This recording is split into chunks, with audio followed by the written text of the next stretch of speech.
तो आइए अब हम लोग पढ़ते हैं डाइजेस्टिव डिसऑर्डर्स। देखिए डाइजेस्टिव डिसऑर्डर्स तो आपको पता है कि बहुत सारे डिसऑर्डर्स हो सकते हैं। पहली बात वर्ड आया है डिसऑर्डर्स। देखिए ऑर्डर्स का मतलब क्या होता है कि एक रिदम, जो आपका डाइजेशन का प्रक्रिया चल रहा है एक रिदम में हो रहा है, ठीक है। अब यहाँ पर वर्ड आगे लगा है डिस, मतलब उसमें क्या हो गया, मतलब कंफर्टेबिलिटी जो थी वो डिस्ट्रॉय हो गई, हम कंफर्टेबल नहीं है अब डाइजेशन में। मतलब कुल मिलाकर बात ये हुआ है कि डाइजेशन में प्रॉब्लम आ गई, इसी को बोलते हैं डिसऑर्डर्स। हर चैप्टर में हम पढ़ेंगे, हर फिजियोलॉजी का हर चैप्टर में, ठीक है। तो डाइजेशन में प्रॉब्लम तो कई रीजन से आ सकता है और कई सारे प्रॉब्लम आ सकते हैं। हमें 7 डिसऑर्डर्स पढ़ने हैं, जिसमें से कुछ एनसीईआरटी में दिया है, कुछ नहीं दिया है, मगर पीएमटी में आता है, जो आपको जानना चाहिए। तो आइए एक एक करके हम पढ़ते हैं डाइजेस्टिव डिसऑर्डर्स। हम अगले पहले 2 डिसऑर्डर्स को एक साथ कंपैरिजन करके पढ़ेंगे। देखिए मैंने छोटा सा टेबल बनाया। पहला 2 डिसऑर्डर्स जो एक है क्वाशीकोर और मेरस्मस। माल न्यूट्रिशन का नाम सुनेंगे आप, दोनों उसी का टाइप है, ठीक है। सुनिएगा इसमें होता क्या है, मैं आपको कहानी सुनाता हूं क्वाशीकोर और मेरस्मस की। क्वाशीकोर अगर ऐसा कोई बच्चा 1 साल से अधिक के बच्चे में मिलेगा, 1 साल से कम में नहीं, पैदा हो गया 1 साल से अधिक उम्र हो गया, उसके बाद उस बच्चे को खाने में प्रोटीन की कमी हो गई। गरीब घर का था, दाल नहीं प्रॉपर खा पा रहा है, सिर्फ आलू का सब्जी चावल खाता है, ऐसा कुछ, चावल में कार्बोहाइड्रेट, आलू में भी कार्बोहाइड्रेट, रोटी खा लेता है, लेकिन दाल दूध अंडा चिकन ये सब उसको कुछ नहीं मिल पाता है, ठीक है। पुअर फैमिली से बिलोंग करता है। तो बताइए उस बच्चे के डेवलपमेंट में 1 साल के बाद उस बच्चे के डेवलपमेंट में भयंकर कमी आएगी कि नहीं आएगी प्रोटीन की, क्योंकि मदर का फीडिंग भी तो छोड़ दिया, वो मिल्क फीडिंग भी तो नहीं कर रहा है 1 साल के बाद। तो उस बच्चे के अंदर प्रोटीन की भयंकर कमी आ जाएगी और उस बच्चे में जो सिम्टम्स दिखेगा आपको मैं बता रहा हूं, बॉडी में स्किन नॉर्मल रहेगा, नो डाउट, रिंकल्स वगैरह कुछ नहीं होगा, ड्राई वगैरह कुछ नहीं होगा, स्किन ठीक होगा। जगह जगह पर ऑडिमा हो जाएगा, मतलब जगह जगह पर स्वेलिंग हो जाएगी बॉडी पर, ये एक सिम्टम्स। पैर हाथ जो लिम्स हैं पतले हो जाएंगे, ये दूसरा सिम्टम्स। और देखिए दोनों जो डिसऑर्डर्स मैं अभी आपको बताऊंगा क्वाशीकोर और मेरस्मस, इन दोनों ही बच्चे में mental development and physical development दोनों अफेक्टेड होगी। बच्चा आगे चलकर बहुत ज़्यादा आईक्यू वाला नहीं हो पाएगा, क्योंकि प्रोटीन की अगर कमी हुई तो मेंटल डेवलपमेंट भी अफेक्ट होगा। तो ये डिसऑर्डर्स कहलाता है क्वाशीकोर। उसी के साथ में एक मैं आपको पढ़ा रहा हूं मेरस्मस। सुनिए मेरस्मस में क्या होता है। क्वाशीकोर में क्या हुआ था, बच्चा पैदा हुआ 1 साल तक उसको पेरेंट्स ने दिलवा दिया कैसा भी प्रोटीन वगैरह, 1 साल के बाद प्रोटीन की डेफिशिएंसी के बाद जो डिसऑर्डर हुआ है वो है क्वाशीकोर। उसमें क्या हुआ है, चाइल्ड मोर देन 1 ईयर वाले एज में, ठीक है। स्किन ठीक है, नॉर्मल है, कोई रिंकल्स वगैरह नहीं है, और ऑडिमा जगह जगह पर हो गया, बॉडी में स्वेलिंग हो गई और लिम्स पतले हो गए। लेकिन मेरस्मस में उस बच्चे को जो 1 साल से पहले का पैदा हुआ, 1 साल से पहले वाले बच्चे में होता है मेरस्मस, ठीक है। उस बच्चे को पैदा होते ही सब चीज़ की कमी थी, ना तो अच्छे से भोजन मिल पाता था, ना कार्बोहाइड्रेट मिला, ना ही प्रोटीन मिला। कैलोरी मतलब एनर्जी में जल्दी हम लोग वहीं से लेते हैं, कैलोरी मतलब एनर्जी, कैलोरी और प्रोटीन दोनों की कमी हो गई तो मेरस्मस होगा। और ये 1 साल से कम वाले बच्चे में होता है, और ये थोड़ा ज़्यादा खतरनाक है। सुनिएगा इसका सिम्टम्स आपको बताते हैं। बच्चे का हाथ पैर तो पतला हो ही जाएगा जैसे इसमें होता है, और इसमें रिब्स प्रोमिनेंट हो जाएगी, रिब्स ऐसे बाहर निकला हुआ दिखेगा, ऐसा आप देखेंगे कई सारे बच्चे को माल न्यूट्रिशन का शिकार होता है ना, बोलते हैं कुपोषण का शिकार, मोस्टली आपको मेरस्मस देखने को मिलता है, ठीक है। तो मेरस्मस में क्या होता है कि 1 साल से अंदर वाले बच्चे, उसमें होता है क्या मेरस्मस, देखिए found in child below 1 year age, और इसमें कैलोरी और प्रोटीन दोनों की कमी है, ठीक।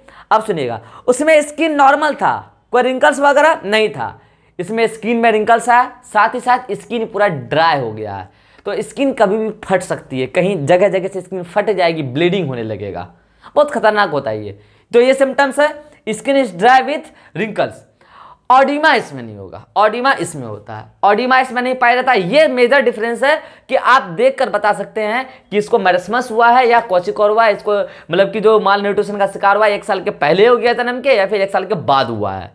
तो ये आप ऑडिमा देख के भी बता सकते हैं, या फिर रिब्स अगर प्रोमिनेंट है तो ऑब्वियस सी बात है मेरस्मस है। देखिए ये लिम्स बिकम थिन मैंने दोनों में बताया है, लेकिन इसमें रिब्स बिकम्स प्रोमिनेंट, रिब्स बाहर आ जाएगा। तो ये क्या हुआ, प्रोटीन की कमी से kwashiorkor and protein and calorie both की कमी से मैरस्मस सवाल पूछा जाता है कि 1 साल से कम के बच्चे में अगर प्रोटीन की कमी हो गई तो बताइए क्या होगा। तो सिर्फ जैसे ही वो प्रोटीन वर्ड यूज करता है 1 साल से कम के बच्चे में बोलता है कि बच्चा ध्यान नहीं देता है क्वेश्चन में, बस वो प्रोटीन वर्ड यूज करता है तो आंसर बच्चा मार देता है क्वाशिकोर।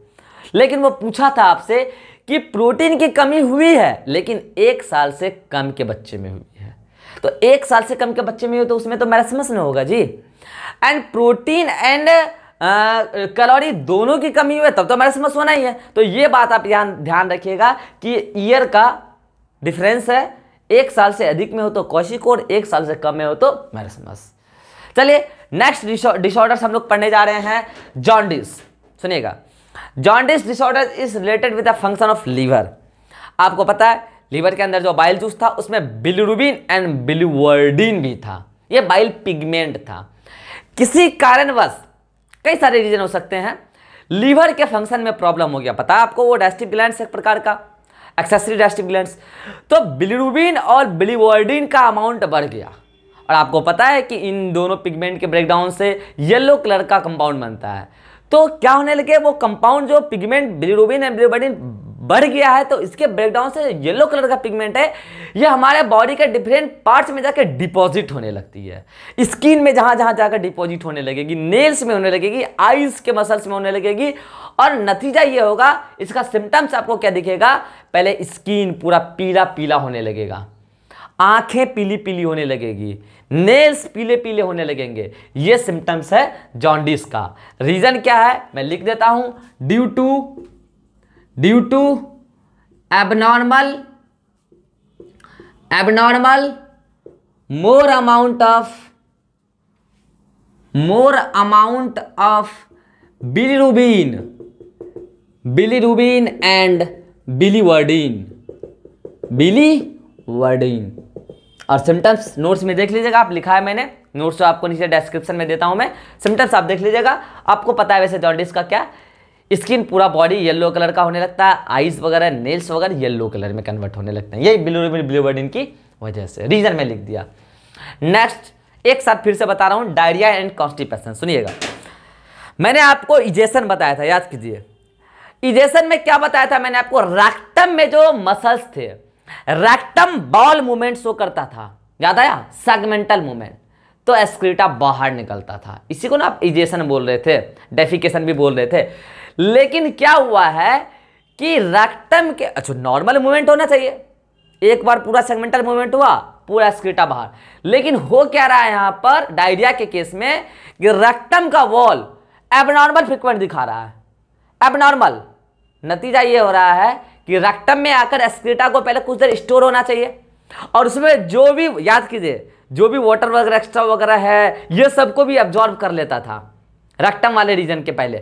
लेकिन रैक्टम में एक्सक्रीटा स्टोरेज नहीं हो रहा है, तो क्या यहाँ पर एब्जॉर्प्शन होगा वाटर का, और वैसे भी यहाँ पर एक्सक्रीटा आया डायरेक्ट निकल गया, कुछ भी एब्जॉर्ब नहीं हो पाया।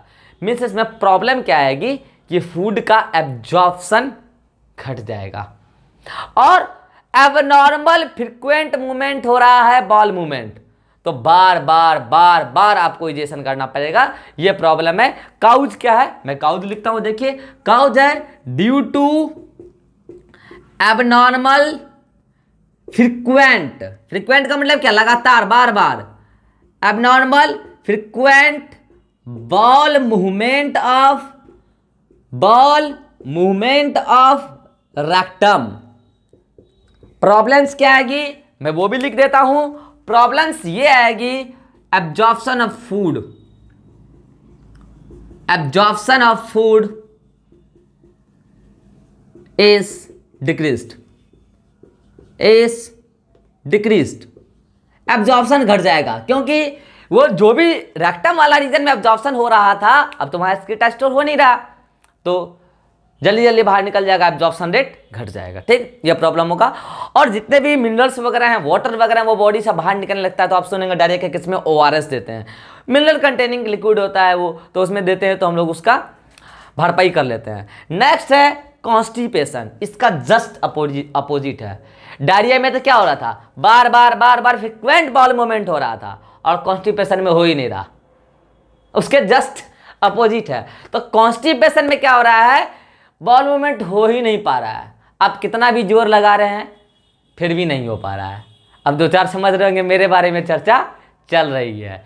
कॉन्स्टिपेशन का शिकार ज्यादातर लोग होते हैं। रीजन सुनिए, रेक्टम के जो मसल्स हैं उनको प्रॉपरली कॉन्ट्रैक्शन के लिए स्टिमुलाई नहीं मिल रहा है। आपको पता है ना, स्टिमुलस मिलता है वहां से, स्टिमुलाई नहीं मिल रहे हैं और वो एक्सक्रीटा रेक्टम में ही रिटेन कर रहा है और बाहर जा ही नहीं रहा है। तो मन बड़ा बड़ा सा लगता है, खाने का भी मन नहीं करता है, डाइजेशन प्रॉपर नहीं हो पा रहा है। यही ना, डाइजेशन तो फ्रूट का ब्रेकडाउन तो हो गया, अब एक्सक्रीटा बाहर निकल ही नहीं रहा है, तो फिर फर्दर आप फूड लेंगे ही नहीं, मन ही नहीं करेगा।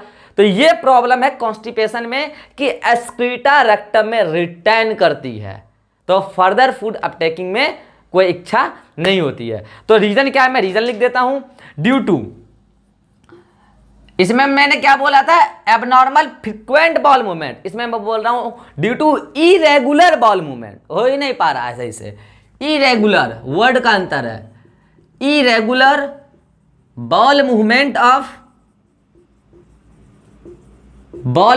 Of rectum. प्रॉब्लम क्या आएगी इसमें, मैं वो भी लिख देता हूं, excreta retain in rectum, excreta retain in rectum, excreta rectum में रिटेन करेगी। नेक्स्ट प्रॉब्लम जो है इनडाइजेशन की, यह कॉमन प्रॉब्लम है, होता रहता है। सुनिएगा, इनडाइजेशन के कई सारे रीजन हैं। इसमें होता क्या है कि फूड का डाइजेशन नहीं हो पा रहा है, कई सारे रीजन में एक एक करके सब लिखूंगा, पहले एक्सप्लेन कर देता हूं। ओवर ईटिंग, आपने खा ही लिया ठूस के, दोस्त ने पार्टी दिया ठूस के खा लिया, आज दे रहा है ऐसे, कई साल के बाद खा लेते हैं। कहीं पार्टी था, भोज था, गए एकदम पहट के खा लिए, एकदम पूरा जितना ओवरलोड हो सकता था कर लिए। तो एक बात बताइए, आप खा तो लिए, ठूस तो लिए, डाइजेस्टिव इंजाइम्स मांगे दोस्त से कि पार्टी दिया, इतना खिलाया तो डाइजेस्टिव इंजाइम भी दे दो डाइजेस्ट करने के लिए, वो तो नहीं ना मांगे। तो डाइजेस्टिव इंजाइम तो कहां से आएगा, डाइजेस्टिव ग्लैंड से, जो आपके अंदर है। उसका एक प्रॉपर अमाउंट में सिक्रीट होना आपके बॉडी ने तय किया है कि नहीं किया है, किया है। लेकिन आप तो खाए ठूस के, मीन्स एंजाइम नॉर्मल आया और अब फूड उससे ज्यादा ले लिए जितना कोई एंजाइम डाइजेस्ट कर सकता है, जितने वाला अमाउंट से। तो यहां पर प्रॉब्लम क्या होगी, इंडाइजेशन हो जाएगी। मतलब पहला रीजन क्या हो गया, ड्यू टू ओवर ईटिंग। लेकिन मैं एक एक करके लिखते जाता हूं, over eating, due to over eating मतलब ठूस के खा लिया। चलिए नेक्स्ट रीजन, खाना आप नॉर्मल खा रहे हैं, किसी कारणवश आपके डाइजेस्टिव ग्लैंड्स के सेल एंजाइम ही कम सिक्रीट करना है, होता है, कई बार ऐसा होता है। अब देखिए, एंजाइम्स का सिक्रीट होना हो तो आपको पता है डाइजेस्टिव हार्मोन से लेना देना है। अब हार्मोनल सिग्नल तो कई सारी चीजों पर इफेक्ट करता है, आपको मैं एंडोक्राइन पढ़ाऊंगा तो कई सारी चीजों से कोरिलेट करूंगा मैं। हार्मोनल सिक्रीशन, अगर आप डिप्रेशन में हैं तो हार्मोन्स कम आएंगे, इंक्लूडिंग डाइजेस्टिव हार्मोन्स। और अगर आप डिप्रेशन में हैं, डाइजेस्टिव हार्मोन्स कम आएंगे तो आपको खाना जो भी है वो पचेगा नहीं और फिर फर्दर खाना खाने का मन करेगा नहीं। डिप्रेशन के केस में होता है, क्या हो रहा है, इनएडेक्वेट एंजाइम सिक्रीशन, और डिप्रेशन की वजह से हुआ है। तो मैं दोनों बात लिख देता हूं, लीजिए, लेस एंजाइम सिक्रीशन, उसी को बोलता हूं मैं inadequate enzyme secretion, less secretion of enzyme, digestive enzyme, less secretion of digestive enzyme. इसी के साथ मैं डिप्रेशन भी लिख देता हूं, एक ही बात है। डाइजेस्टिव एंजाइम नहीं आ रहा क्योंकि डाइजेस्टिव हार्मोन नहीं आया होगा। डाइजेस्टिव हार्मोन क्यों नहीं आया होगा, क्योंकि डिप्रेशन में है आदमी, डिप्रेशन, इसलिए आप डिप्रेशन में रहते होंगे तो आप गौर किएंगे खाना खाने का मन नहीं करता है, ठीक। और सुनिए, लड़कियों का प्रॉब्लम, रोज स्पाइसी फूड चाहिए उसको, रोज। और ये स्पाइसी फूड होते हैं ना, ये जाकर डाइजेस्टिव जूस के, ये जो डाइजेस्टिव एंजाइम है ना, उसमें डाइजेस्टिव जूस में ये डाइजेस्टिव जूस के सिक्रीशन को इनहिबिट कर देते हैं, ये जो स्पाइसी फूड होते हैं। अब बताइए, स्पाइसी फूड की वजह से क्या होगा, डाइजेस्टिव एंजाइम ही नहीं आएगा तो डाइजेशन हो पाएगा, तो फर्दर खाना खाने का मन करेगा, कभी नहीं करेगा। तो नेक्स्ट रीजन क्या है, ड्यू टू स्पाइसी फूड, लिख लीजिए आप, स्पाइसी फूड। चलिए, अब स्पाइसी फूड वगैरह नहीं खाते, कुछ नहीं है, अचानक से क्या हुआ, कल को आपको कुछ बहुत बड़ा लॉस लग गया, कुछ ऐसा हो गया आपके बिजनेस में, आपके स्टडी में कुछ ऐसा लॉस लग गया आपको, ठीक है। आप अचानक से बहुत टेंशन में हैं, तनाव में है, एंजाइटी सुने होगा ना, तनाव में है, टेंशन में, तो बात वहीं पहुंच गया आप। डिप्रेशन, एंजाइटी सब क्या है, आपके हार्मोन्स के सिक्रीशन को फ्लक्चुएट करेंगे ना, तो आप टेंशन में हैं या फिर एंजाइटी में हैं, आप बहुत व्याकुल हैं, तो डाइजेस्टिव हार्मोन्स नहीं आएंगे, और डाइजेस्टिव हार्मोन नहीं आएगा तो डाइजेस्टिव एंजाइम भी नहीं आएगा। तो लिख लीजिए नेक्स्ट, एंजाइटी या फिर टेंशन, इन सब कारणों से, या फिर फूड पॉइजनिंग, उसमें जो भी बैक्टीरियाज वगैरह होते हैं, टॉक्सिक केमिकल्स होते हैं, वो सब क्या करते हैं, डाइजेस्टिव एंजाइम्स के सिक्रेशन को इनहिबिट करते हैं। कुल मिलाकर एंजाइम नहीं आ पा रहा है, और एक केस में तो आप खा ही लिए ठूस के, एंजाइम नॉर्मल आ रहा था, खा ही लिए ठूस के, तो एंजाइम नहीं आ रहा तो डाइजेशन कहाँ से होगा। लिख लीजिए आप वो भी, ड्यू टू फूड पॉइजनिंग, वो भी इसमें आप ऐड कर लीजिए, फूड पॉइजनिंग। ये सब कारणों से इंडाइजेशन हो सकता है। क्या क्या मैं आपका फिर से बोल देता हूं, ओवर ईटिंग, आप ठूस के खा लिए, ठीक है, less enzyme secretion of digestive enzymes, digestive enzyme का सिक्रेशन कई कारणों से कम हो सकता है, डिप्रेशन की वजह से, स्पाइसी फूड की वजह से, एंजाइटी, टेंशन, या फिर फूड पॉइजनिंग की वजह से। इन सब कारणों से इंडाइजेशन हो जाएगा, खाने का मन नहीं करेगा, मन भड़ा भड़ा सा लगेगा, इंडाइजेशन। लास्ट है वोमिटिंग, सुनिएगा, वोमिटिंग में कई सारे लोगों को लगता है सर मुंह का कंटेंट बाहर आ जाता है, मुंह में है क्या भाई तेरे कंटेंट, मुंह में तो सलाइवा है, सलाइवा बाहर आने का वोमिटिंग होता है, नहीं, स्टमक का कंटेंट जब बाहर आ जाए ना तब मानेगा वोमिटिंग है। स्टमक में क्या होता है, काइम, वो अगर बाहर आ जाए तो समझ लिए वोमिटिंग है। वोमिटिंग के कई रीजन होते हैं। एक्चुअली क्या होता है ना, वोमिटिंग का सेंटर होता है हमारे ब्रेन के अंदर, मेडुला ऑब्लंगेटा, ये बात आप लिख लीजिए, vomiting centre is located in medulla oblongata, ये पॉइंट आप पहले लिख लीजिए, vomiting centre is located in medulla oblongata of brain, medulla oblongata of brain. अब सुनिएगा, अगर वो वोमिटिंग सेंटर एक्टिवेट हो गया, कई कारणों से हो सकता है, तो ब्रेन को पता चलता है ना कि भाई आप क्या खाए हैं, एक्सेस खा लिए, कई कारणों से वोमिटिंग सेंटर एक्टिवेट हो सकता है, तो स्टमक का सारा कंटेंट को बाहर निकलवा देता है वो। और ये एक रिफ्लैक्स है, आपको पता नहीं, मैं आप नर्वस सिस्टम वाला आप मेरा वीडियो लेक्चर देखिएगा जब मैं पढ़ाऊंगा, रिफ्लैक्स एक्शन जनरली इनवॉलंटरी होता है, आपको पता नहीं चलता है, और मोस्टली डिफेंसिव होता है, आपके बचाव के लिए होता है। देखिए, मुझे लगा कि उधर से कोई आ रहा है तो मैं अचानक से उधर से भाग गया, अब मैं यहां पर जैसे लिखने गया, मैं अचानक से हाथ पीछे किया क्योंकि मुझे लगा कि यहां पर पिन चुभ जाएगा मुझे।